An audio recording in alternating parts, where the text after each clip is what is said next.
नमस्कार मित्रांनो, माझं नाव प्रमोद मोहिते. माझ्या चॅनलवर आपल्या सर्वांचे स्वागत आहे. आजच्या व्हिडिओमध्ये आपण शिकणार आहोत, की एखादं जर पॅन कार्ड हरवलं असेल किंवा पॅन कार्ड भेटत नसेल, तर रिप्रिंट किंवा कुठून पॅन कार्ड डाउनलोड करायचं, ती प्रोसेस आपण ह्या व्हिडिओमध्ये शिकणार आहोत. तर तत्पूर्वी तुम्ही माझ्या चॅनलला सबस्क्राईब केलं नसेल, तर सबस्क्राईब करून घ्या आणि आपण ह्या व्हिडिओला सुरुवात करूया.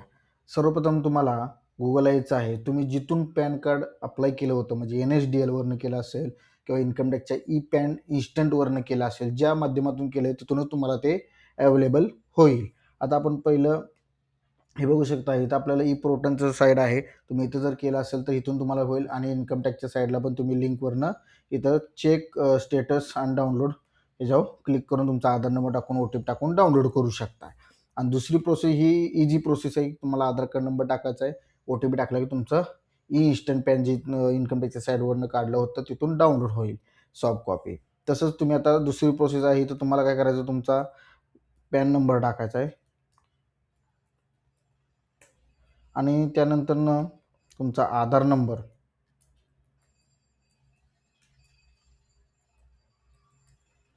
आणि तुमची डेट ऑफ बर्थ जी काय असेल ते तुम्हाला इथे एंटर करायचे आहे आणि इयर ते केल्यानंतरनं तुम्हाला खाली यायचं आहे.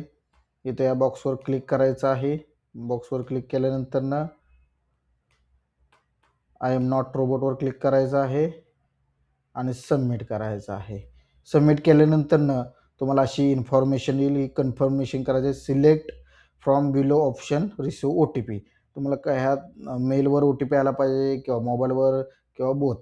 तर आपल्याला मोबाईलवर पाहिजे, तर मोबाईलवर आपण क्लिक करणार आहोत आणि इथं जनरेट OTP. जनरेट OTP केल्यानंतरनं तुम्ही जे तुमचा जो रजिस्टर मोबाईल असणार आहे, त्या मोबाईलला काय येणार आहे, एक OTP येणार आहे. तो तुम्हाला इथं एंटर करायचा आणि व्हॅलिडेट म्हणायचा आहे. आता आपण OTP कधी-कधी उशिरा पण येऊ शकतो.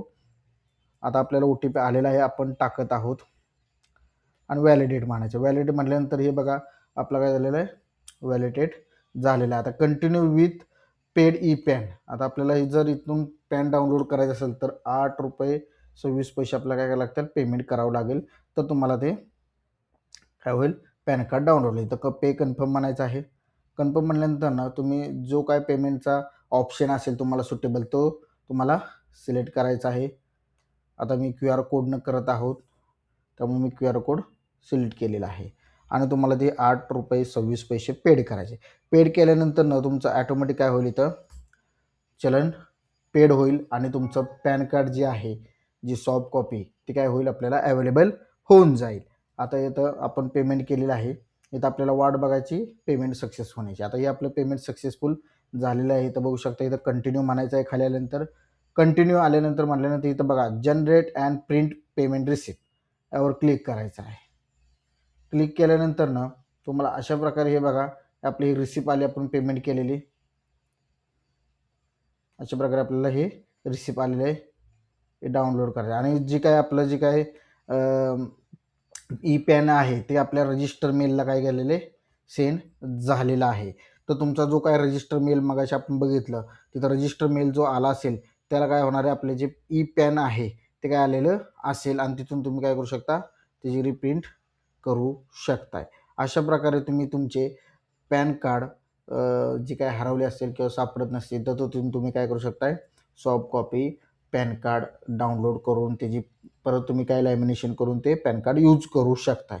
तर अशा प्रकारे ही जी काही प्रोसेस आहे ते तुम्हाला नवीन पॅन कार्ड काढण्यासाठी किंवा तुम्हाला नवीन पॅन कार्ड रिप्रिंट करण्यासाठी ही प्रोसेस होती. जर असेच व्हिडिओ बघण्यासाठी माझ्या चॅनलला सबस्क्राईब करायला विसरू नका, शेअर करायला विसरू नका. आपण भेटूया नेक्स्ट व्हिडिओमध्ये.